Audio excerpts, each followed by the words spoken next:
موضوع الدرس في عظمت دين الإسلام سورة الصف تفسير ابن كثير. الحمد لله رب العالمين والصلاة والسلام على أشرف الأنبياء وسيد المرسلين سيدنا محمد وعلى آله وأصحابه أجمعين. اللهم صل على سيدنا محمد وعلى آل سيدنا محمد كما صليت على إبراهيم وعلى آل إبراهيم في العالمين إنك حميد مجيد. قال الله تبارك وتعالى في كلامه المجيد: أعوذ بالله من الشيطان الرجيم بسم الله الرحمن الرحيم. ومن أظلم ممن افترى على الله الكذب وهو يدعى إلى الإسلام والله لا يهدي القوم الظالمين. يريدون ليطفئوا نور الله بأفواههم والله متم نوره ولو كره الكافرون. قال المؤلف والمفسر رحمه الله تعالى: أدام النفع بعلمه وعلومكم في الدارين آمين، إلى أن قال: يريدون ليطفئوا نور الله بأفواههم أي يحاولون أن يردوا الحق بالباطل ومثلهم في ذلك كمثل من يريد أن يطفئ شعاع الشمس بفيه وكما أن مستحيل كذلك مستحيل.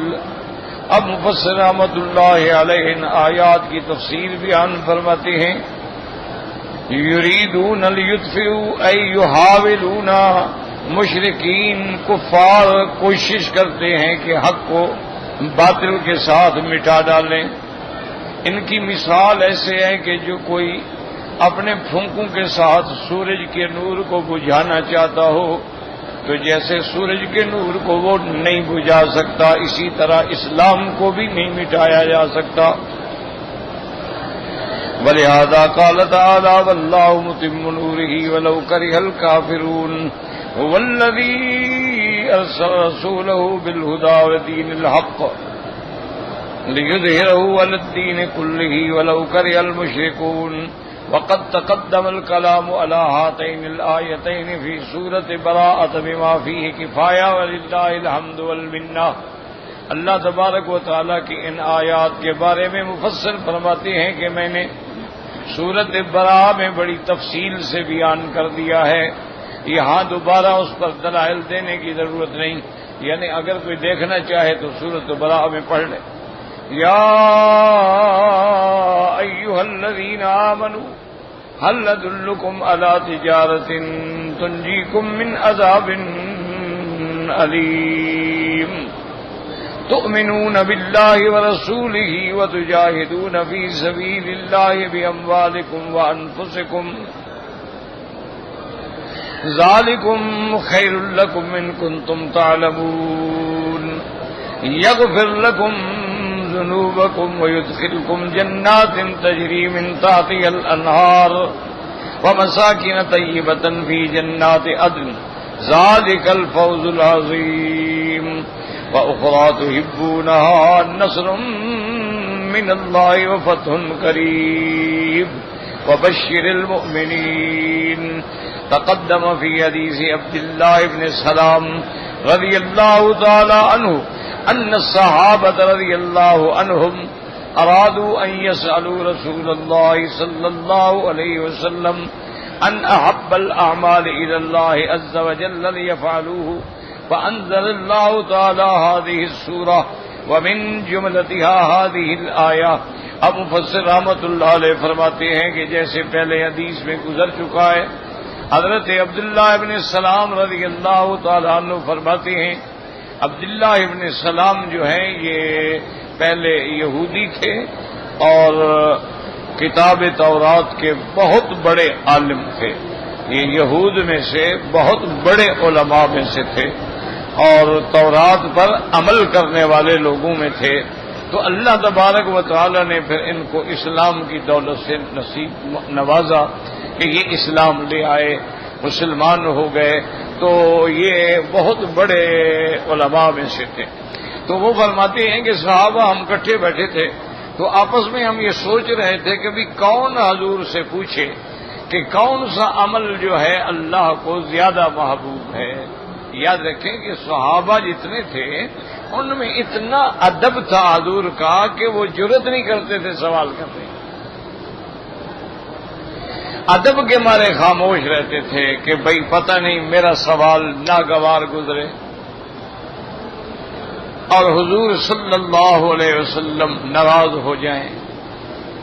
اس لیے صحابہ ہمیشہ خاموش رہتے، یا تو حضور خود بیان فرماتے تھے یا پھر ایسا سبب ہوتا۔ صحابہ کہتے ہیں کہ ہم باہر کے لوگوں کا انتظار کرتے تھے کہ کوئی باہر کا مسافر آئے اور حضور پاک سے مسئلہ پوچھے اور حضور اس کو جواب دیں گے تو ہمیں بھی سمجھ آ جائے گا۔ اسی لیے حدیث جبرائیل جو ہے بڑی مشہور حدیث ہے کہ جبرائیل علیہ السلام ایک انسان کی شکل میں آئے اور حضور پاک سے آ کے مسائل پوچھے، تو جب فارغ ہوئے تو حضور نے فرمایا کہ جانتے ہو یہ کون تھے؟ صحابہ نے کہا لا یا رسول اللہ، تو نہیں فرمایا اخوکم جبرائیل، یہ جبرائیل علیہ السلام تھے، جاء لیعلمکم دینکم، اس لیے آئے تھے کہ تاکہ مجھ سے سوال کریں میں جواب دوں اور تمہیں دین سمجھ آ جائے۔ تو اس لیے صحابہ رضوان اللہ علیہم اجمعین سارے قرآن پاک کو آپ کھول کے پڑھ لیں، صحابہ کے بہت کم سوالات ہیں، اور اگر صحابہ کا سوال ہے تو ایسا سوال ہے جس سے قیامت تک امت کو فائدہ ہے، یعنی بڑے جامع ماننے اور اہم سوالات کیے صحابہ رضوان اللہ علیہم اجمعین نے۔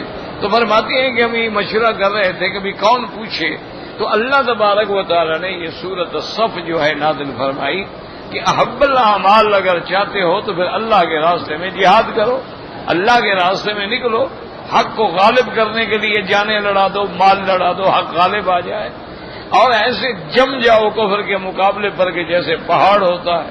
تو اسی ضمن میں یہ آیت مبارک بھی نازل ہوئی، کیونکہ یہ بھی سورۃ صف کی آیت ہے کہ یا ایھا الذین آمنوا هل ندلکم علی تجارۃ تنجیکم من عذاب علیم ثم فسر هذه التجارة العظيمة التي لا تبور التي هي موصلة للمقصود ومزيلة للمحظور فقال تبارک و تعالی۔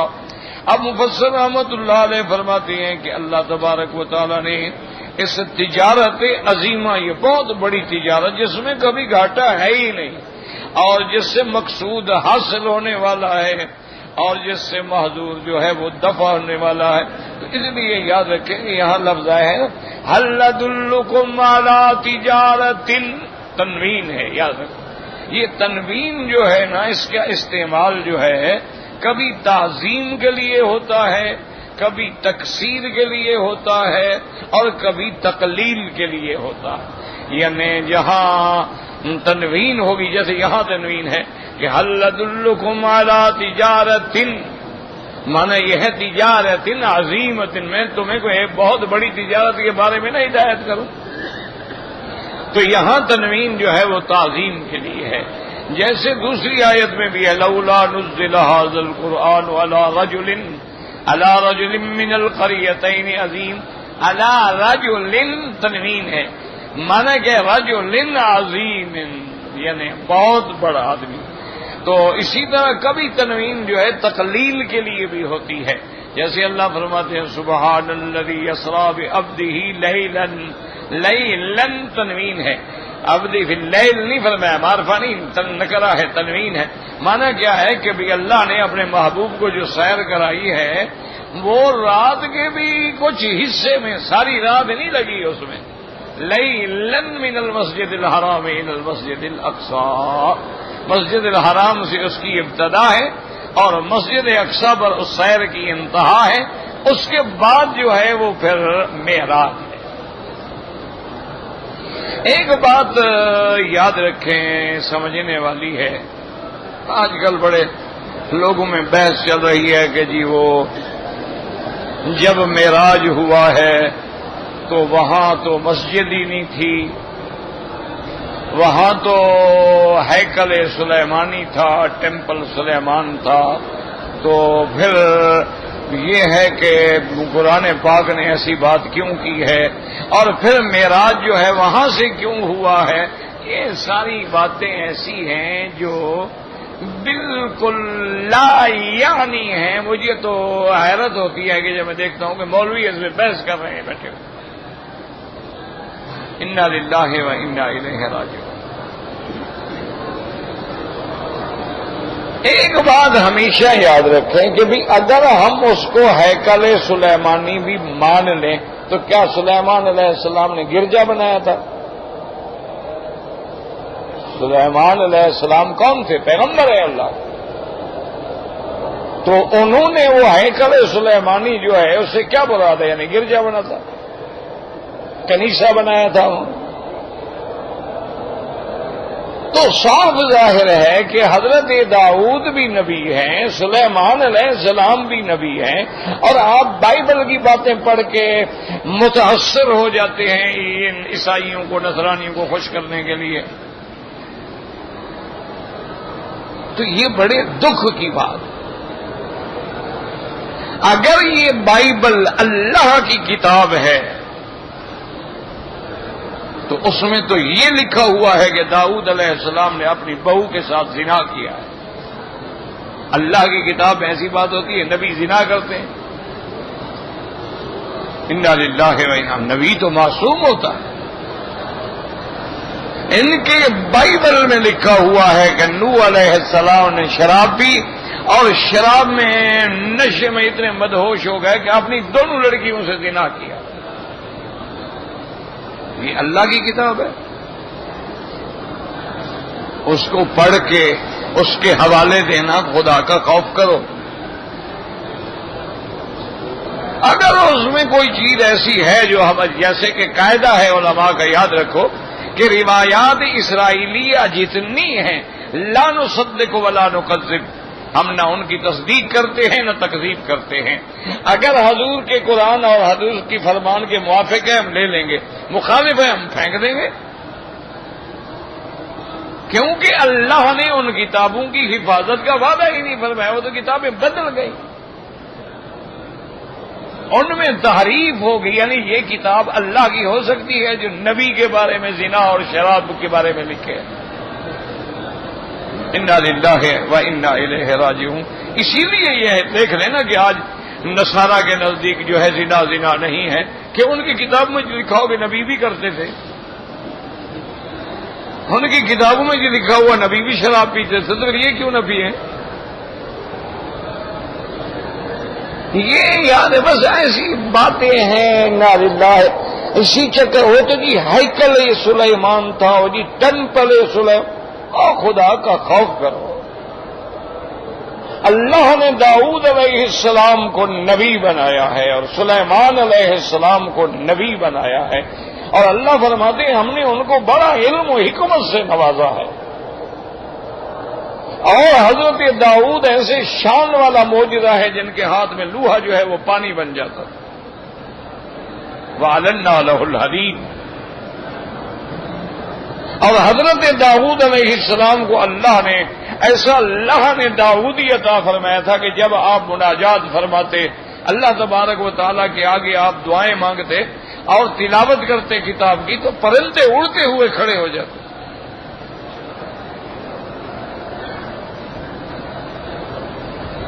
اور حضرت سلیمان علیہ السلام کو اللہ نے اتنا بڑا علم اور اتنا بڑا ملک دیا کہ لا ينبغي لأحد من بعده. اس کے بعد کسی کو اتنا بڑی حکومت، اتنا بڑا ملک، اتنی بڑی سلطنت نہیں ملی کہ انسانوں پہ بھی حکومت، جنات پہ بھی حکومت، پرندوں پہ بھی حکومت، اور پھر سب کی بولیاں سمجھنے کی علم بھی عطا فرما دیا. ہد ہد بات کرے سمجھ رہے ہیں، چیوٹی بات کرے سمجھ رہے ہیں، پرندے بات کریں سمجھ رہے ہیں، جن بات کریں سمجھ رہے ہیں. اور پھر سب سے بڑی بات یہ ہے، ان کو اتنا بھی عقل نہیں ہے کہ بھی سلیمان علیہ السلام جب بنا رہے تھے اور ان پر موت آ گئی تو اللہ فرماتے ہیں کہ وہ تہجد رات کی پڑھ رہے تھے ٹیک لگا کے چونکہ لمبی قرات کرتے تھے اور تھک جاتے تھے تو عصا جو ہے بغل میں دبا کے تھوڑا سہارا لے لیتے تھے. اسی حال میں اللہ نے روح قبض فرما لیا.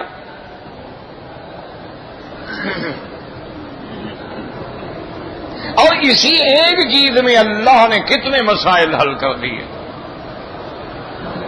کہ پیغمبر کا روح قبض ہو گیا ہے, موت آ گئی ہے, لیکن پیغمبر اسی طرح کھڑے ہیں. اور یہ بھی اللہ نے مسئلہ بتا دیا کہ انبیاء کے جسے پر کوئی تبدیلی نہیں آتی, پیغمبر جیسے کھڑے اسی طرح کھڑے, کوئی تبدیلی نہیں آئی. جن جو کام کر رہے تھے نا وہ دور سے آ کے دیکھتے, او سلام کھڑے نماز پڑھ کے بھی آئیں گے, ڈنڈے مارے کے کام کرو بھی کام کرو, جلدی کرو, کام میں لگے رہے. ہیکل سلیمان بنتا رہا. سلیمان علیہ السلام مسجد میں کھڑا کر, مسجد نہیں تھی, کیا نماز پڑھ رہے تھے وہاں. اور اس کے بعد یہ ہے کہ تقریباً اس کو اللہ کے قرآن نے مدت نہیں بتائی, لیکن کتب سابقہ کہتی ہیں کہ تقریباً اسی حال میں 100 سال گزر گیا. اب اللہ نے حکم دیا دیمک کو کہ نیچے سے جو آسا ہے نا وہ سہما لکڑی, اس کو ذرا کھانا شروع کرو. دیمک سے نے نیچے سے کھانا شروع کیا, لکڑی کمزور ہوتی گئی کمزور ہوتی گئی. اب حضرت سلیمان علیہ السلام گرے زمین پہ.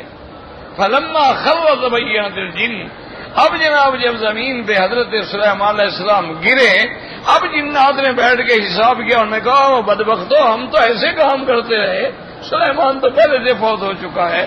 تو اللہ نے یہ مسئلہ بھی حل کر دیا. جو کہتے ہیں جن تابع ہیں اور ہمیں غیب کی خبریں دیتے ہیں, اللہ نے فرمایا لو کانوا یعلمون الغیب, اگر جنوں کو غیب ہوتا تو ما لبثوا فی العذاب المہین, وہ پتھر اٹھا اٹھا کے تو نہ مر جاتے. ان کو تو سامنے کی چیز کا بھی پتہ نہیں ہے, تو علم غیب کیسے ہوگا. تو سلیمان علیہ السلام نے مسجد بنائی تھی. جب قرآن نے کہہ دیا من المسجد الحرام الی المسجد الاقصی, بات ختم ہو گئی. اب بحث کرو جی ٹیمپل تھا, وہ ہیکل تھا, وہ فلاں کیا ہے, یعنی سمجھ ہی نہیں آتا کیا ہو جاتا ہے ہمارے پڑھے لکھے لوگوں کو. ایسی بحث کرتے ہیں اور سننے والے بیچارے جو ہیں جو نہیں جانتے وہ پاگل ہو جاتے ہیں. ابھی آپ دوسری بات یاد رکھو کہ یہ میرے مدنی سرکار کی خاصیت ہے, خصائص محمد مصطفیٰ ہیں. حضور پاک نے فرمایا کہ جعلت لی الارض مسجدا وطہورا, کہ پہلے پیغمبروں کے زمانے میں کسی کی نماز نہیں ہوتی تھی جب جا کے وہ مسجد میں نماز ادا نہ کرے. حضور نے فرمایا اللہ نے مجھ پر میری امت پہ کیسے کرم کیا ہے کہ ساری زمین جو ہے ہمارے لیے مسجد ہے, جہاں کھڑے ہو جاؤ پڑھ لو. تو حضور کی امت کے لیے تو ساری زمین ہی مسجد ہے. اگر ہیکل ہو تو کیا ہو گیا, وہ بھی مسجد ہے. تو اس لیے باقی یاد رکھیں کہ بھئی حضور کو معراج وہاں سے ہوا اور میدان محشر جو ہے وہ بھی شام ہوگا. تو اس کے بارے میں علماء نے لکھا ہے کہ اللہ تعالی علیم و حکیم ہیں. وہ یہ چاہتے تھے کہ 1,24,000 پیغمبر اسی جگہ آئے اور میرے مدنی کے پیچھے کھڑے ہو کے نماز پڑھے, تاکہ حضور کی نبوت کا جو وعدہ لیا تھا وہ پورا ہو جائے. اور اللہ نے جو نبی کو فرمایا تھا کہ میں آپ کی ملاقات کراؤں گا پیغمبروں سے, وہ بھی پورا ہو جائے اور حضور امام الانبیاء بن جائیں. اور پھر یہی وہ جگہ ہے جو معدن الانبیاء ہے, یہی وہ جگہ ہے جو اقرب الی السماء ہے. اس لیے اللہ نے وہاں سے معراج کرایا تاکہ کوئی دشمن اگر انکار کرے 1,24,000 پیغمبر میرے مدنی کے معراج کا گواہ ہو.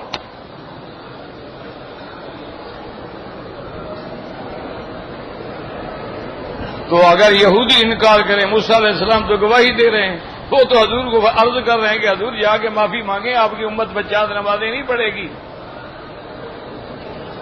اگر عیسائی اعتراض کریں تو عیسیٰ علیہ السلام تو پیچھے نماز پڑھ رہے ہیں. اگر کوئی ملت ابراہیمی کا دعوے دار ہو کر انکار کرے, ابراہیم علیہ السلام باوجود جد امجد ہونے کے حضور کے پیچھے نماز پڑھ رہے ہیں. تو اللہ تعالی کی حکمتیں ہیں کہ اللہ تبارک و تعالی نے جب کسی جگہ کو نوازنا ہو، کعبۃ اللہ کو اس طرح نوازا، مدینہ منورہ کو اس طرح نوازا، جبل احد کو اس طرح نوازا، کوہ طور کو اس طرح نوازا، مسجد اقصی کو اس طرح نوازا، اس کا کرم ہے، اس کی شان ہے۔ اور جس جگہ کو نوازنا چاہتے ہیں وہاں کسی اپنے محبوب کو بھیج دیتے ہیں۔ اللہ نے اس مقام کو آباد کرنا تھا، خلیل کو ڈیرا لگوا دیا۔ اللہ نے مدینے کو آباد کرنا تھا، حبیب کا ڈیرا لگوا دیا۔ اللہ نے کوہ طور کو شرف بخشنا تھا، کلیم کو بھیج دیا۔ اللہ نے مسجد اقصی کو عزت بخشنی تھی، داؤد و سلیمان کو بھیج دیا۔ یہ تو اللہ کا نظام ہے، اللہ تبارک و تعالیٰ کی شان ہے کہ اللہ تبارک و تعالیٰ جس مقام کو عظمت دے تو ایسی بحثیں کرنا جو ہے یاد رکھو فضول ہے۔ تو بہرحال مانا یہ تھا لیلن، یعنی پوری رات نہیں گزری، رات کے بھی بعض حصے میں۔ اب کوئی جاہل کہے گی رات کے بعض حصے میں کیسے معراج ہو گیا؟ ایک رات چلو زیادہ سے زیادہ 10 گھنٹے کی ہوگی، 12 گھنٹے کی ہوگی، تو یہ 12 گھنٹے میں حضور مسجد اقصی بھی چلے گئے، پہلا آسمان، دوسرا، تیسرا، چوتھا، پانچواں، چھٹا، ساتواں، سدرۃ المنتہا، اور اس کے بعد پھر اللہ کے قرب بھی حاصل ہو گیا۔ تو یہ اور پھر سارا کچھ، یعنی 12 گھنٹے بھی پورے نہ لگے، ابھی رات باقی اور حضور آ گئے۔ تو اگر کوئی جاہل اعتراض کرے وہ تو کر سکتا ہے، لیکن جس کو اللہ نے علم دیا ہو، جس کو اللہ نے قرآن و سنت کی فہم دی ہو، جس کو اللہ تبارک و تعالیٰ نے سرکار دو عالم کی محبت دی ہو، اس کے سمجھنے کے لیے تو کوئی مشکل نہیں۔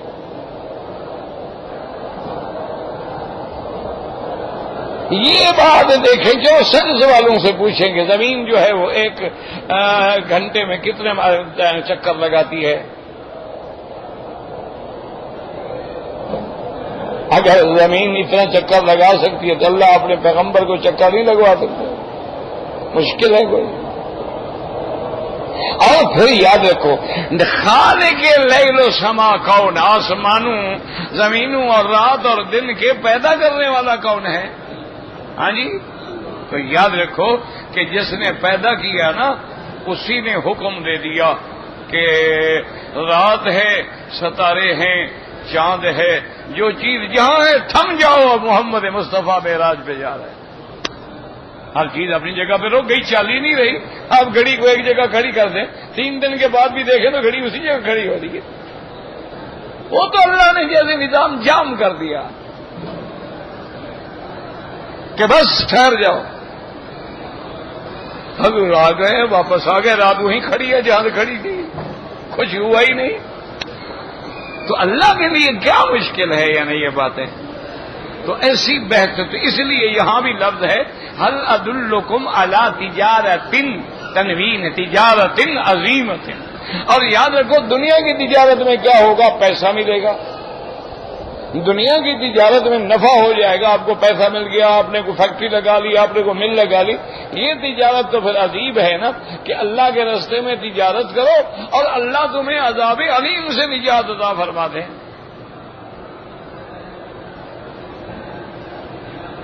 اس لیے میرے پاک نبی نے، رحمت دو عالم نے،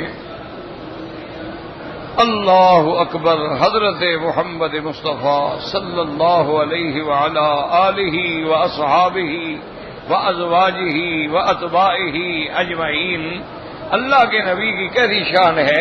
فرماتے ہیں اوتی تو جوامع الکلم، اللہ نے مجھے جوامع الکلم عطا فرمائے ہیں کہ ایک کلمے میں ہزاروں معنی چھپے ہوتے ہیں۔ حضور پاک نے 3 جملے فرمائے، سارا مسئلہ سمجھا دیا۔ اپنے صحابہ کو خطاب کر کے فرمایا کہ میرے بندے دیکھو، ما اکلتا، جو تم کھا جاتے ہو، فافنیتا، ختم ہو گیا، ما لبستا، جو تم نے پہن لیا، اب لیتا، پرانا ہو گیا، ما تصدقت فقد امضیتا، صرف جو تم نے صدقہ کیا نا وہ اللہ کے بینک میں جمع ہو گیا، وہ تیرا محفوظ ہے۔ باقی تم کھاؤ گے پیو گے، یہ تو ساری بات کیا فنا ہو گئی، ختم ہو گئی۔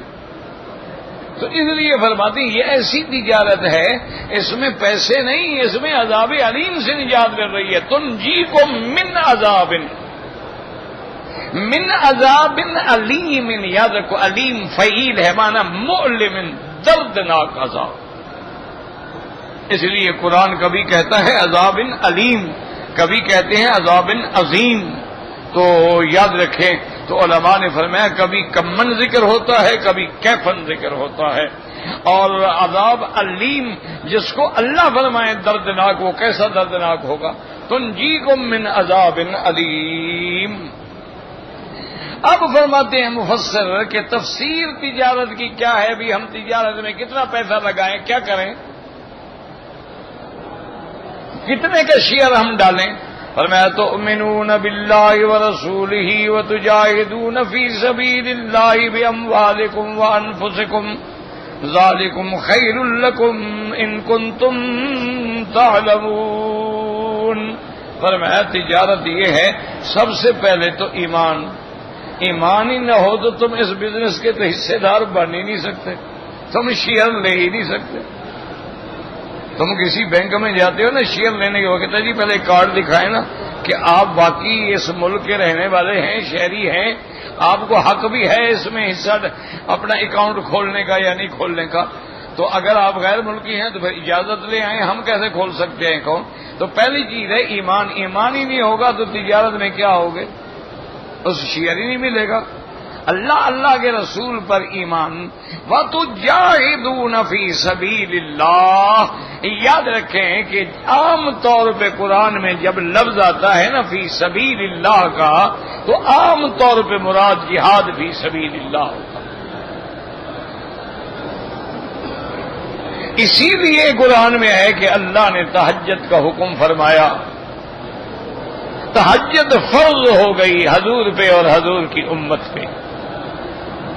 اور تہجد بھی ایسا کہ بھئی کم از کم ایک رات جو تہائی آرام کرو اور باقی ساری رات عبادت، یا آدھی رات آرام کرو آدھی رات عبادت، یا 2/3 آرام کرو اور 1/3 عبادت. تو صحابہ ڈرتے تھے کہ پتہ نہیں ہم نے صحیح وقت گزارا کہ نہیں گزارا. وہ ساری رات کھڑے رہتے، ساری رات عبادت کرتے، ان کے تو پاؤں سوج گئے.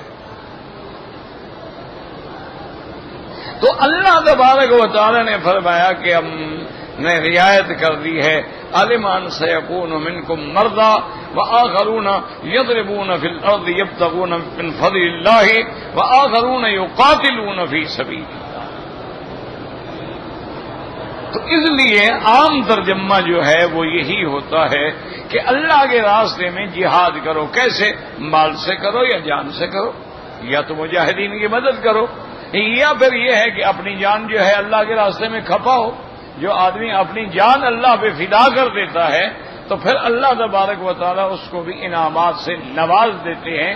پھر اللہ تبارک و تعالیٰ اس کو مراتب علیٰ نصیب فرما دیتے ہیں. فرمایا اب تک فرمایا تجاہدون فی سبیل اللہ باموالکم وانفسکم ذالکم خیر لکم ان کنتم تعلمون. اے من تجارت الدنیا والقد لها والتصدی لها وحدها. کہ اللہ نے فرمایا اگر تم جان جاؤ نا تو وہ جو دنیا میں محنت کرتے ہو، کمائی کرتے ہو، رات دن لگے ہوئے ہو،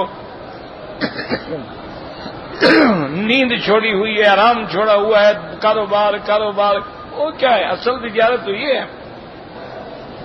یغفر لکم ذنوبکم اے ان فعلتم ما امرتکم به ودللتکم علیہ غفرت لکم الزلات وادخلتکم الجنات والمساکن الطیبات والدرجات العالیات. کہ اگر تم وہ کرو جو میں نے حکم دیا ہے اور جو میں نے بتلایا ہے تو تمہاری گناہ، تمہاری غلطیاں معاف کر دوں گا اور تم کو جنات باغوں میں داخل کروں گا اور ایسے مساکن پاکیزہ اور ایسے درجات عالیہ جنت کے عطا کروں گا جو تمہارے تصور سے بھی بالا تر ہیں. وَلِهَذَا قَالَ وَيُدْخِلُكُمْ جَنَّاتٍ تَجْرِي مِن تَحْتِهَا الْأَنْهَارُ وَمَسَاكِنَ طَيِّبَةً فِي جَنَّاتِ عَدْنٍ ذَلِكَ الْفَوْزُ الْعَظِيمُ. تو سب سے بڑی کامیابی تو یہی ہے نا کہ تمہیں جنت مل جائے اور جنت میں بھی اعلیٰ درجات مل جائے. وَأُخْرَى تُحِبُّونَهَا نصر من اللہ وفتح قریب وأخرى تحبونها ويزيدنكم على ذلك زيادة تحبونها وهي نصر من الله وفتح قریب أي إذا قاتلتم في سبيله ونصرتم دينه تكفل الله بنصركم. اللہ پاک نے فرمایا اور اس کے علاوہ یہ تو جنت کی انعام ہے نا، يدخلكم جنات تجري من تحتها الانهار ومساكن طيبة في جنات عدن.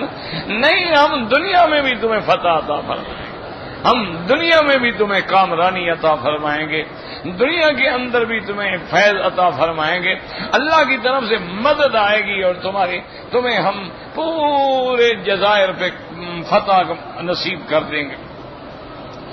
اس لیے فرماتے ہیں اذا قاتلتم فی سبیلی، جب تم اللہ کے راستے میں جہاد کرو گے، اللہ کے دین کی نصرت کرو گے، تو پھر تمہاری مدد جو ہے اللہ تبارک و تعالیٰ فرمائیں گے. جیسے فرمایا یا ایھا الذین آمنوا ان تنصروا اللہ ینصرکم ویثبت اقدامکم، اور جیسے فرمایا ولینصرن اللہ من ینصرہ ان اللہ لقوی عزیز. نصر من اللہ وفتح قریب اے عاجل فهذه الزيادة هي خير الدنيا موصول بنعيم الآخرة لمن أطاع الله ورسوله ونصر الله ودينه ولهذا قال تعالى وبشر المؤمنين. اور یہ فتح جو قریب ہے یہ اللہ زیادہ انعام تمہیں دے رہے ہیں دنیا کے اندر، اور دنیا کی نعمتوں کو پھر اللہ آخرت کی نعمتوں سے بھی جوڑ دیتے ہیں، اور ان کے لیے ہیں جو اللہ کے رسول کی اطاعت کرتے ہیں اور اللہ کے دین کی نصرت کرتے ہیں، تو اللہ تبارک و تعالی ان کو دنیا میں بھی عزت دیتے ہیں اور آخرت میں بھی جنت دیتے ہیں. اس لیے فرمایا وبشر المؤمنین کہ مومنین کو خوشخبری دے دو، بشارت دے دو. یاد رکھیں کہ آج بھی نصرت جو ہے وہ عالم اسلام کے لیے ہے، لیکن شرط یہ ہے کہ تم مسلمان بن جاؤ. انتم الاعلون ان کنتم مؤمنین، تم ہی سر بلند ہوگے، لیکن شرط ایمان. جب ہمارے اندر ایمان نہ ہو تو پھر ذلت ہے.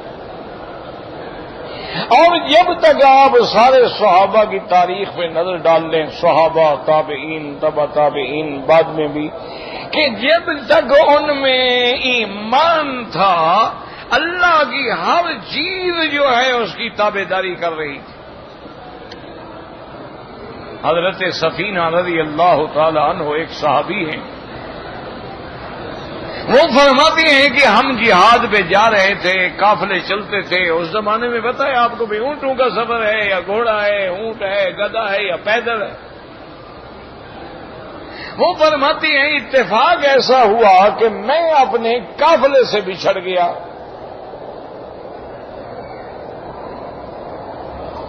اب جب میں ہوش آیا تو حیران رہ گیا کہ بڑا گھنا جنگل ہے اور پتہ بھی نہیں کہ میرا قافلہ کہاں چلا گیا، راستہ کدھر ہے، کہاں پہنچے ہیں. میں بالکل پریشان ہو کے کھڑا ہوں، سوچ رہا ہوں کہ بھئی بہرحال سوچ کے چلتا ہوں جنگل میں. اتنی دیر گزری کہ ایک شیر ببر جو ہے دھاڑتا ہوا جنگل سے نکلا.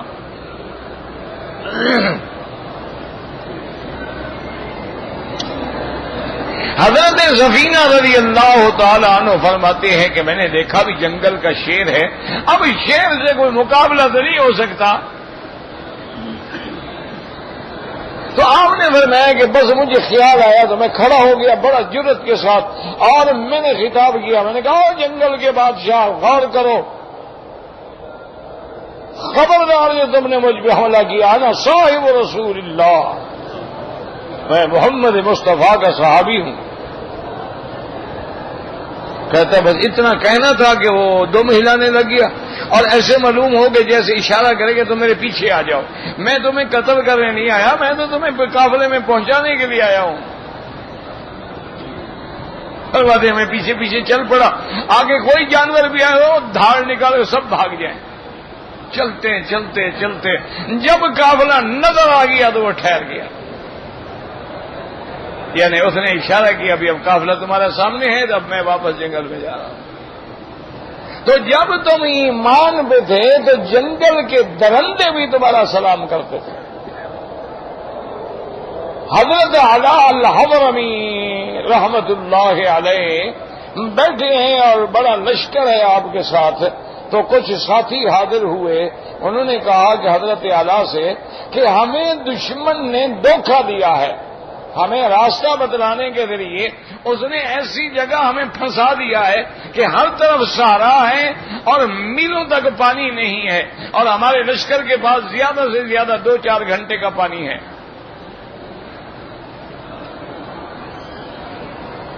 بڑے سے بڑا جنرل بھی ہو تو گھبرا جاتا ہے، پانی کا کیا مقابلہ کرے بھائی، پانی نہ ہو اور فوج بھوک پیاس سے مر جائے تو کیا کرے وہ، اس میں کیا بہادری ہے. اور بالکل نہیں گھبرا، کا اچھا نہیں ہے ٹھیک ہے. اٹھے 2 رکعت نماز پڑھی اور 2 رکعت نماز پڑھ کے ہاتھ اٹھائے اور کہا یا علی یا عظیم، یا علیم یا حلیم، یا علی یا عظیم، یا علیم یا حلیم. اللہ کے نام سے دعا کی، یا اللہ یہ بندے بھی تیرے، میں بھی تیرا، لشکر بھی تیرا، ہر چیز تیری، آسمان تیرے، زمین تیرے، تیری مرضی ہے اگر ہمیں پیاسا مارنا ہے، ورنہ کوئی آپ کے لیے مشکل ہے. ابھی ہاتھ نیچے نہیں آئے گا، بارش زور سے آ گئی. ہم نے فرمایا برتن بھر بھی لو، جانوروں کو بھی پلاؤ، جتنا پانی محفوظ کر سکتے ہو کر لو. علاقے میں ریت بھی جم گئی، موسم بھی ٹھنڈا ہو گیا. تو جب تک تم مومن تھے نا میرے عزیز، اے دریائے، جیسے اقبال نے کہا تھا نا کہ تیری اے دریائے دریا تیری موجیں بھی پہچانتی ہیں ہم کو. صحابہ نے گھوڑے ڈال دیے، چلے گئے، جنگل آ گئے، چلے گئے. جب سے ہم ایمان والے نہیں رہے تو اللہ کی بھی ہر چیز ہماری مخالف ہو. ایک اصولی بات یاد ہے، زمینیں مخالف ہو گئی ہیں، فصل نہیں اگتا، پانی مخالف ہو گیا یا ملتا نہیں یا سیلاب آ جاتا ہے. اللہ کا تمام لشکر جو ہے وہ ہمارے خلاف ہے. جب ہم مومن بن جائیں گے تو یہ سارا لشکر اللہ کا ہمارے حق میں، ہماری خدمت میں آ جائے گا. اسی لیے اولیاء اللہ نے اپنی کتابوں میں لکھا ہے کہ میں جب گھر میں آتا ہوں اور میری بیوی کا رخ بدلا ہوا ہوتا ہے یا وہ میری بات نہیں مانتی ہے، میری نافرمانی کرتی ہے، میں سمجھ جاتا ہوں کہ آج مجھ سے کوئی گناہ ہوا ہے جس کی یہ سزا ہے. ورنہ بیوی کیوں نافرمان ہو، اولاد کیوں نافرمان ہے، ہم نے کوئی گناہ کیا ہے، اس کی سزا مل رہی ہے. اور جب ہم اپنے اللہ کو راضی کر لیتے ہیں، اللہ سب کو ہمارے لیے راضی کر دیتے. آپ نے ایمان سے کہیں یہ کوئی اس میں کوئی بڑی بزرگی، آپ نے دیکھا ہوگا مثلا بڑے سے بڑا آدمی بھی ہو، معذور ہو جائے، 2-4 نوکر اس کے ویل چیئر پکڑ لیں گے، گاڑی میں بٹھائیں گے، لے آئیں گے، لے جائیں گے. اچھا کوئی اور آدمی ہو، اولاد فرما بردار ہو، چلو بیٹا بٹھا کے بیچارہ ویل چیئر پہ لے آئے گا. لیکن اللہ والوں کو دیکھا ہے آپ نے کہ ان کے جوتے اٹھانے کے لیے 200 آدمی بھاگ دو، کہتے مجھے موقع ہو گیا، مجھے موقع ملے. ان کے لیے سینکڑوں آدمی باہر کھڑے ہوتے ہیں کہ مجھے بھی موقع ملے گا ریڑھی پکڑنے کا. کیا وجہ ہے کہ انہوں نے اپنے آپ کو اللہ کے لیے مٹا دیا، اللہ نے سب کے دلوں میں ان کی محبت ڈال دی. ہمارے حضرت قاری فتح مصعب رحمت اللہ علیہ، اللہ اکبر، بہت بڑے قراء میں اور بہت بڑے علماء میں اور بہت بڑے اولیاء میں گزرے ہیں. یقین فرمائیں کہ معذور ہو گئے، ویل چیئر پہ آ گئے، لیکن نماز ہمیشہ صف اول میں.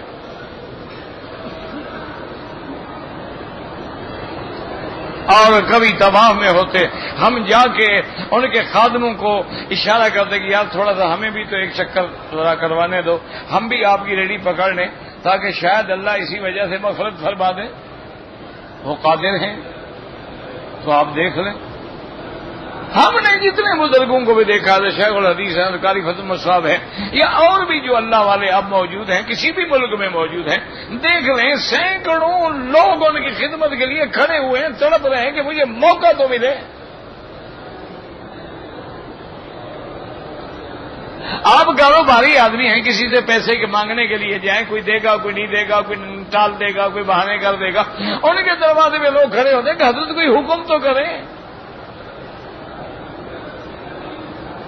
وجہ کیا ہے کہ جب انہوں نے اپنے آپ کو اللہ کے لیے مٹا دیا، اللہ نے بھی سب کو تابع کر دیا، اور جب آدمی اللہ کا نافرمان ہو گیا، اللہ کی ہر مخلوق بھی ہم سے ناراض ہو گئی۔ یہ حدیث ہے، حضور نے فرمایا اللہ اگر کسی بندے سے محبت کرتے ہیں تو اللہ پاک اپنے پرندوں کو بھی، دریا کی مچھلیوں کو بھی کہہ دیتے ہیں فلاں بندہ میرا محبوب ہے، تم بھی اس کے لیے دعا کرو۔ تو دعا کریں اللہ پاک ہمیں اپنی رحمت سے پھر ہمیں مسلمان بنا دیں، اپنی رحمت سے ہمیں ایمان والا بنا دیں، اپنی رحمت سے ہمارے گناہوں کو معاف فرما دیں، اور دل سے دعا کیا کرو کہ اللہم بلغنا رمضان کما بلغتنا شعبان وارزقنا القیام والصیام بالایمان والایقان والعرفان برحمتک یا حنان یا منان، کہ یا اللہ تو نے جیسے ہمیں شعبان سے نوازا ہے ایسے رمضان المبارک سے بھی نوازنا، اور اس کی راتوں کا جاگنا، اس کا قرآن پڑھنا، اس کے روزے رکھنا، اس کے آداب ادا کرنا، اس کے حقوق کا لحاظ رکھنا، تاکہ قیامت والے دن ہمارے حق میں گواہی دینے والا بنے، ہمارے اوپر میں گواہ بن جائے۔ دعا بھی کریں اور ہمت بھی کریں، استعداد بھی رکھیں، تیاری بھی رکھیں، کوئی مشکل نہیں ہوتی، ہمت ہو۔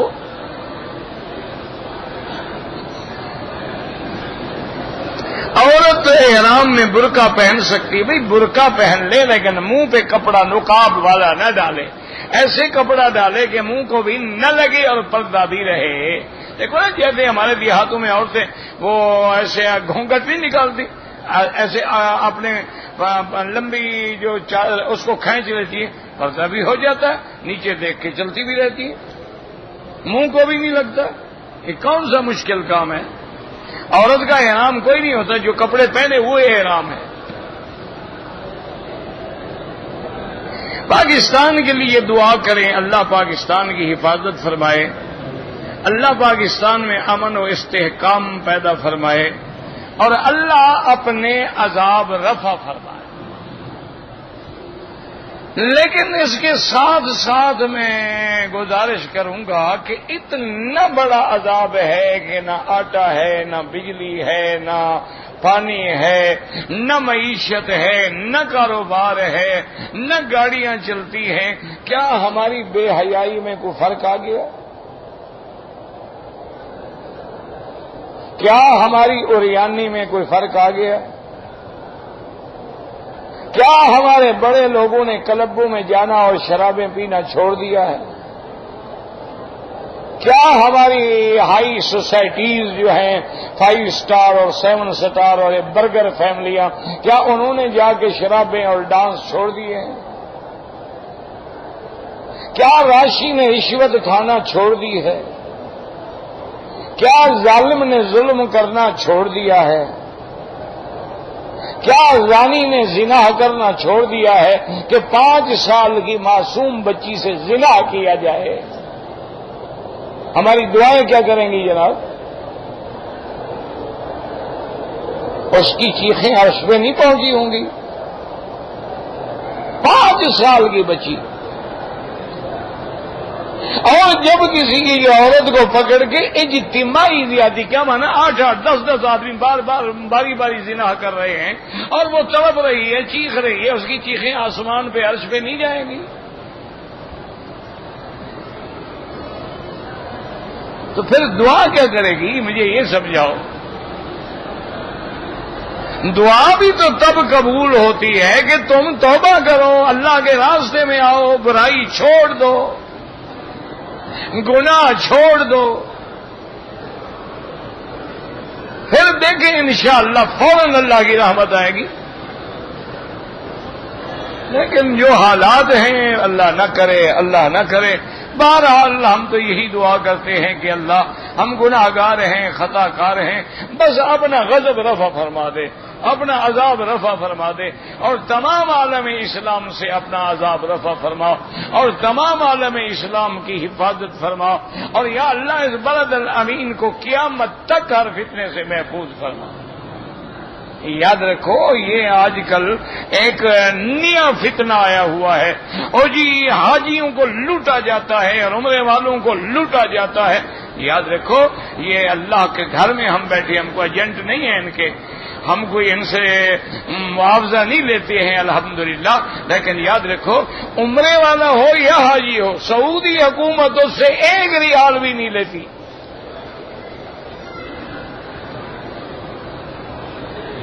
ویزا بھی فری ہوتا ہے۔ یہ جو تم سے معلم کی فیس لی جاتی ہے وہ معلم لیتا ہے، اس کی ذمہ داری ہے کہ تمہارے پاسپورٹ کو، ریکارڈ کو محفوظ رکھے اور مینا عرفات میں تمہارے خیموں کا انتظام کرے، اور تمہارے مکے سے مدینہ اور مدینے سے مکہ اور مکے سے جدہ اور جدے سے مکہ اس سارے سسٹم کی نگرانی کرے۔ اس کا معاوضہ ان کو دیا جاتا ہے، اور وہ اسی معاوضے میں جب حاجی پہلے دن آتا ہے اس کو کھانا دیتے ہیں، اسی معاوضے میں عرفات میں وہ کھانا دیتے ہیں، اس میں حکومت کا کوئی تعلق نہیں ہے۔ آپ سے جو بسوں کا کرایہ کاٹا جاتا ہے وہ بس کمپنیاں ہیں اور مختلف کمپنیاں ہیں، ان کمپنیوں کو جاتا ہے، حکومت نہیں لیتی ہے۔ اچھا اتنا پیسہ کیوں رکھا ہوا ہے کہ سارا سال ان کی گاڑیاں تمہارے لیے کھڑی ہوئی ہیں؟ انہوں نے تو صرف یہ 2 مہینے چلنا ہے۔ اگر ان کو اتنا کرایہ نہ دیں تو پاگل ہو گئے کہ سارا سال گاڑیاں کھڑی رکھیں، اور اگر ایسا نہ کریں تو اس وقت عین ٹائم اتنی گاڑیاں کیسے ہم مہیا کریں گے کہ 30 لاکھ آدمیوں کو باقاعدہ ٹریولنگ کرائی جا رہی ہے، مکے سے مینا اور مینا سے عرفات اور عرفات سے مزدلفہ اور مزدلفہ سے مینا، مینا سے پھر مکہ، مکے سے پھر مینا، مینا سے پھر مکہ، اس کے بعد پھر مدینہ، پھر جدہ۔ یہ بچوں کا کھیل ہے۔ تمہارے ہاں تو ایک میلہ لگتا ہے یا عرس لگتا ہے تو سینکڑوں آدمی مر جاتے ہیں، سینکڑوں لڑکیاں اغوا ہو جاتی ہیں اور سینکڑوں بربادیاں ہو جاتی ہیں۔ یہ ان کی خدمات نہیں ہے الحمدللہ ثم الحمدللہ کہ 50 لاکھ آدمی عمرے پہ آ رہا ہے، ہر چیز تمہیں مل رہی ہے، بجلی تمہاری چل رہی ہے، اے سی تمہارے چل رہے ہیں، فروٹ تمہیں مل رہا ہے، روٹی تم گرم لینا چاہتے ہو تنور پہ کھڑے ہو جاؤ روٹی مل رہی ہے، فروٹ لینا چاہتے ہو ساری دنیا کا فروٹ۔ مذاق ہے کوئی؟ اپنے دماغوں میں اچھی طرح سوچ لو، سعودی گورنمنٹ کبھی پیسہ نہیں لیتی، بلکہ سعودی گورنمنٹ ہر سال حاجیوں پر اوسط کے اعتبار سے مثلا 30 لاکھ حاجی ہے تو فی حاجی کم از کم ان کا 5000 ریال سے زیادہ خرچہ ہوتا ہے کہ سڑکیں نئی نکالنی ہیں، ٹنل نئے نکالنے ہیں، اب حاجیوں کے لیے جناب ٹرین چلانی ہے۔ تو یہ کوئی بچوں کے کھیل ہیں؟ تم اپنی گاڑی ہو کسی کو کہو کہ جناب مجھے حج میں جانا ہے، میں مینا عرفات 5 دن کے لیے، دیکھو کیا کرایہ مانگتا ہے۔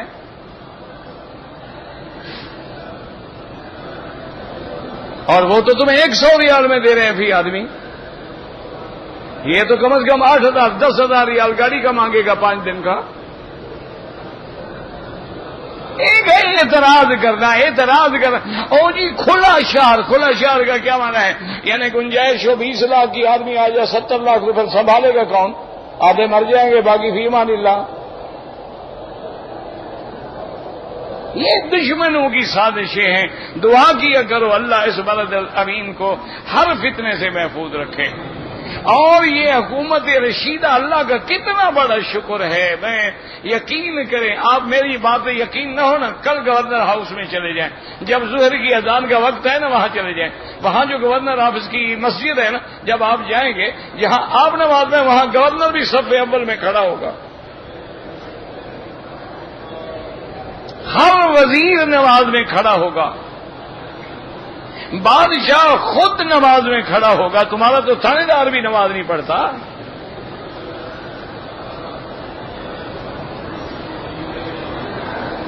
اور جہاں کوئی جلسہ ہوگا، خطاب ہوگا، پہلے تلاوت کلام ہوگی، اس کا ترجمہ ہوگا، پھر بات شروع ہوگی. اور پوری دنیا کے اندر قرآن کے مسابقے بنا کے یہ اس حکومت کا اعزاز ہے کہ لوگوں کے دل میں ایسا جذبہ پیدا کر دیا ہے کہ ہر ملک میں ماشاءاللہ حافظ بن رہے ہیں. کیوں؟ انعام ہوتا ہے، سال میں آتے ہیں، جو فرسٹ آتے ہیں اس کو کئی لاکھ ریال ملتے ہیں. وی آئی پی ان کو ٹھہرایا جاتا ہے، 5 اسٹار ہوٹلوں میں ان کو ٹھہرایا جاتا ہے. بتایا جاتا ہے کہ اصل وی آئی پی تم ہو، وہ نہیں ہے جو لوگوں کا مال کھا کے لیڈر بنے ہوئے ہیں. وہ تو چور ہیں، وہ تو غدار ہیں، وہ وی آئی پی تھوڑے ہیں. تو اس لیے یاد رکھا کرو، ایسے لوگ باتیں تو بہت بنا دیتے ہیں نا. اسی صرف ایمان سے کہ صرف حرم میں نظر ڈال لیں کتنا انتظام ہے. آپ اتنے آدمیوں کو پانی پلا سکتے ہیں؟ کسی ایک آدمی کو زمزم کی کمی ہوتی ہے؟ اور پھر انہوں نے انتظام کیا کہ ہر آدمی کو نیا گلاس ملے. اب یہ الگ بات ہے کہ تم نئے پرانے کو بھی ایک دوسرے میں ملا دو تو وہ کیا کریں، آگے تمہیں پکڑیں. انہوں نے تو انتظام کیا ہے نا. بتائیں کوئی حاجی بیمار ہو، کسی کو الرجی ہو، کسی کو کوئی شکایت ہو، بھئی وہ ڈسپوزیبل گلاس سے پیے اور دوسری طرف پھینک دیں تاکہ دوبارہ استعمال نہ ہو. ہم ماشاءاللہ اسی کو ادھر روک دیں، اس کو ادھر کر دیں گے انشاءاللہ. کون سا انتظام ہے؟ جوتے رکھنے کی جگہ ہے، کتابیں رکھنے کی جگہ، قرآن رکھنے کی جگہ. کون سا نظام ہے جو نہیں بنا؟ ایک جگہ ماشاءاللہ ٹھنڈا زمزم ہے. اب رمضان شریف آ رہے، مزہ لیں کسی کو زمزم نہ ملے.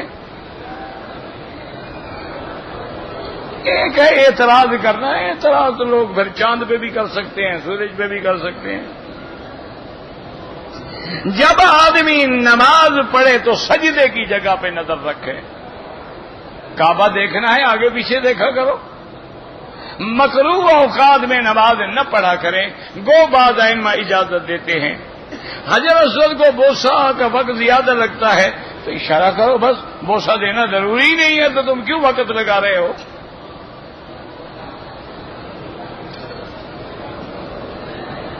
یعنی وہ متکئین علی رفرف خضر، بڑے سبز اپنا فراش ہوں گے اور ٹیگ لگا کے جنت والے بیٹھے ہوں گے. ہم مکے میں رہتے ہیں، مکے والے حج قران نہیں کر سکتے. حج قران آفاقی کے لیے ہوتا ہے جو باہر سے آتا ہے. بڑا آسان مسئلہ ہے. اپنے ملک چلے جاؤ، وہاں سے واپسی پہ قران باندھ لو.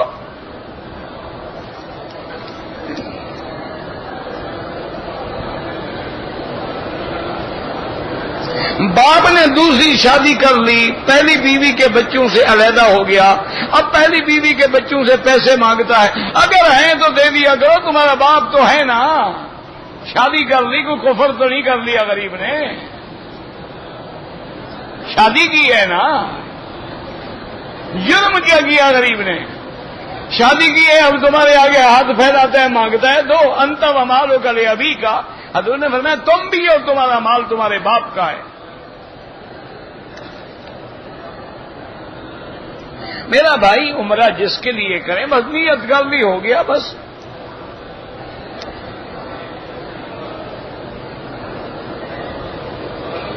اگر عورت کو حیض خون آ جائے، گولی کھا لے. گولی پہلے کھانی چاہیے کہ حیض نہ آئے. جب آ گیا تو اب انتظار کرے، پورے دن گزارے.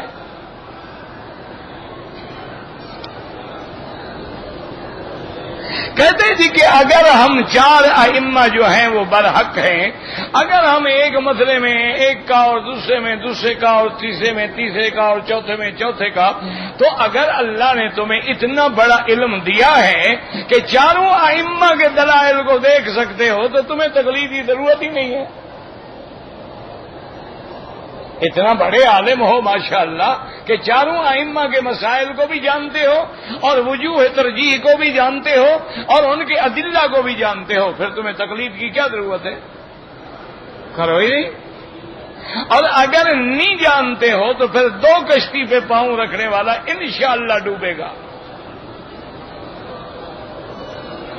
اچھا، اب نماز میں ہم ایک امام کھڑا کریں یا 4 کونوں میں الگ الگ امام ہو؟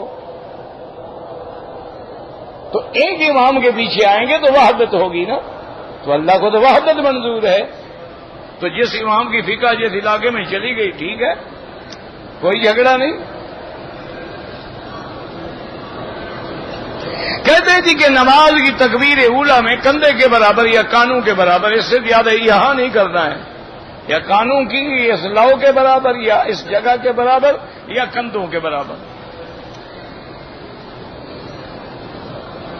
اگر انگوٹھے کانوں کی لو کے برابر ہیں بالکل ٹھیک ہے، تاکہ نیچے والا ہاتھ یہاں تک ہوگا اور انگوٹھے کانوں کی لو تک ہوں گے، دونوں حدیثوں پہ عمل ہو جائے گا.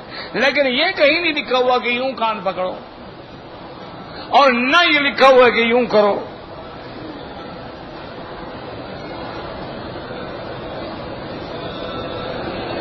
کہتے ہیں کہ میقات عائشہ سے مکے والے عمرہ کرتے، جو مکے میں رہے گا مکے والا ہے. ابھی تم رہ رہے ہو تو مکے والے ہو، اس میں کیا ہے؟ جو یہاں آ گیا عمرہ کر سکتا ہے.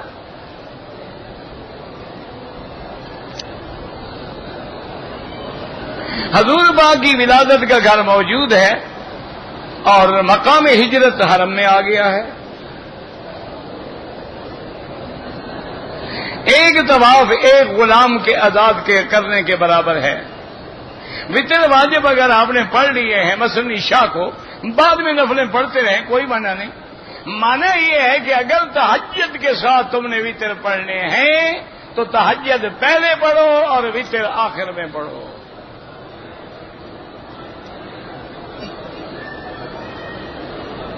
اسماعیلی لوگوں سے شادی کرنا، وہ بھی تو شیعہ ہوتے ہیں. وہ کیا ہوتے ہیں؟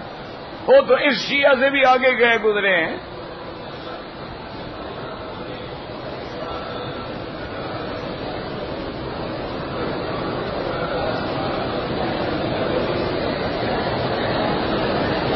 توسل جو ہے بالاعمال الصالحہ کیا کریں. اگر انسان نے استلام کیا دوسرے چکر میں بھول گیا کوئی بات نہیں.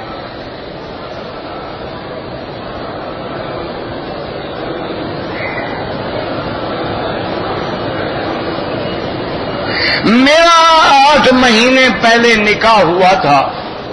نکاح کے وقت میں یہ طے ہوا تھا کہ وہ 1 سال میں رخصتی دے دیں گے. تو اب وہ لوگ جو ہیں وہ رخصتی نہیں دے رہے، تو مولوی مکی کیا کرے؟ ہاں مجھے بتائیں میں کیا کروں؟ آنا میں چلوں گا تمہارے ساتھ. اللہ ان کو ہدایت دے، اور کیا کرے بھائی، دعا مانگو.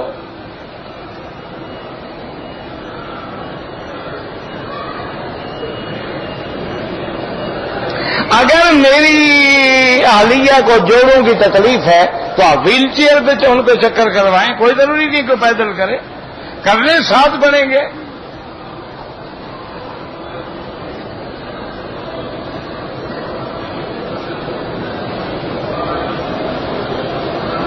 کہتے جی کہ میں ایک مبصر ہوں، تجزیہ نگار ہوں. کبھی کبھی حالات حاضرہ کے پروگرام میں جو تھے، تو بہرحال حالات حاضرہ کے پروگرام میں مردوں کے ساتھ بیٹھ کے بات کیا کرو. حالات حاضرہ کا پتہ عورتوں کو زیادہ ہوتا ہے. بالکل آپ بیٹھیں، ٹاک شوز کریں، بحث کریں، سوال جواب کریں. مرد مردوں کے ساتھ بٹھاؤ، عورتیں عورتوں کے ساتھ جا کے اپنے لڑیں. یہ کیا مانا ہے کہ 2 مولویوں کو بلا لیتے ہیں، ایک عورت کو بلا لیتے ہیں. ایسا پھنساتے ہیں کہ اب مولوی نہ دیکھے تو عورت کہتے ہیں کہ جناب آپ اندھے ہیں، دیکھیں تو خدا بھی ناراض، رسول بھی ناراض. لیکن وہ بھی ٹی وی والے سمجھدار ہیں، ان کو بھی پتا ہے کہ کون سا مولوی جو ہے وہ سب کچھ کر لیتے ہیں، اسی کو بلاتے ہیں. جو صحیح معنی میں علماء ہیں ان کو نہیں بلاتے، سوال ہی پیدا نہیں ہوتا. انہیں کو بلاتے ہیں جو سرکاری درباری ہر مجلس میں جانے والے، باہر تبوت شاہ حسین کہنے والے، ان کو بلا لیتے ہیں. عورتیں ہیں تو ماشاءاللہ وہ بھی بن ٹھن کے آتے ہیں کہ وہ بھی دیکھیں کہ مولوی میں بھی جان ہے. انا للہ و انا الیہ راجعون. بس یا غیر محرم عورت پہ نظر ڈالنا جب حرام ہے تو ان کے ساتھ بیٹھ کے بحث مباحثے کرنے کا کیا مطلب؟ حضور نے فرمایا لعن اللہ الناظر والمنظور الیہ. دیکھنے والے پر بھی اور جس کو دیکھا اس دونوں، اور جس نے ایسے اپنا میک اپ سنگار کیا ہوا ہے کہ نہ دیکھنے والا بھی دیکھے، اچھے خاصے مولوی کا بھی روزہ ٹوٹ جائے تو پھر اللہ کی لعنت نہیں برسے گی تو کیا ہوگا؟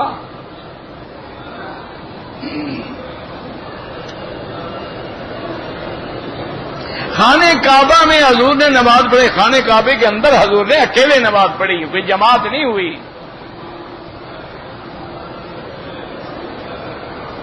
شب معراج جو ہے یہ جلوس نکالنا حرام ہے۔ اگر یہ دین ہوتا نا تو سب سے پہلے ابو بکر، عمر، عثمان و علی نکالتے۔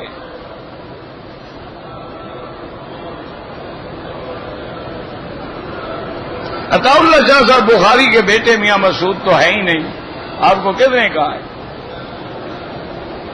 عطا اللہ شاہ بخاری رحمت اللہ علیہ کے بیٹے تو عطا المنعم، عطا المؤمن، عطا المہیمن، عطا المحسن، آپ کے 4 بیٹے تھے، 2 فوت ہو گئے، 2 باقی ہیں الحمدللہ۔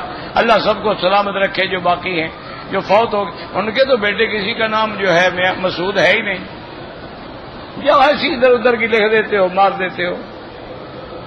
تو میں نے یہی کہا تھا نا کہ تیر ٹھیک ہوں گے۔ اب آپ نے جن کا نام لکھا ہے وہ ٹھیک ہے تو ان کے معتقدین اور مرید بھی ٹھیک ہیں کہ نہیں ہیں؟ تو اگر سارے تیر ٹھیک ہو جائیں تو سارے مخلوق ٹھیک ہو جائے گی نا۔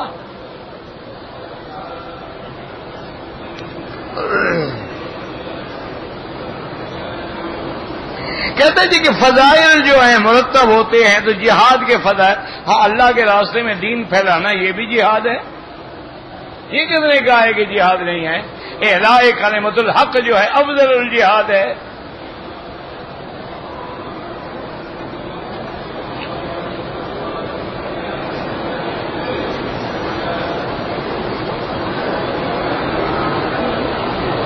عورت نے نماز سے فارغ ہو کر دیکھا کہ ٹخنا کھلا ہوا ہے، نماز ہو گئی۔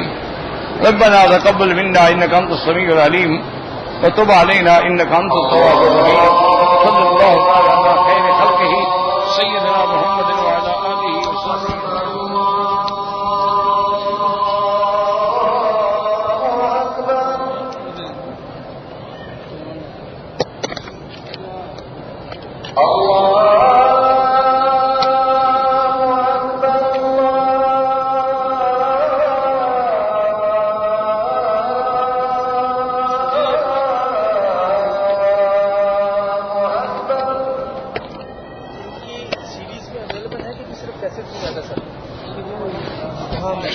سر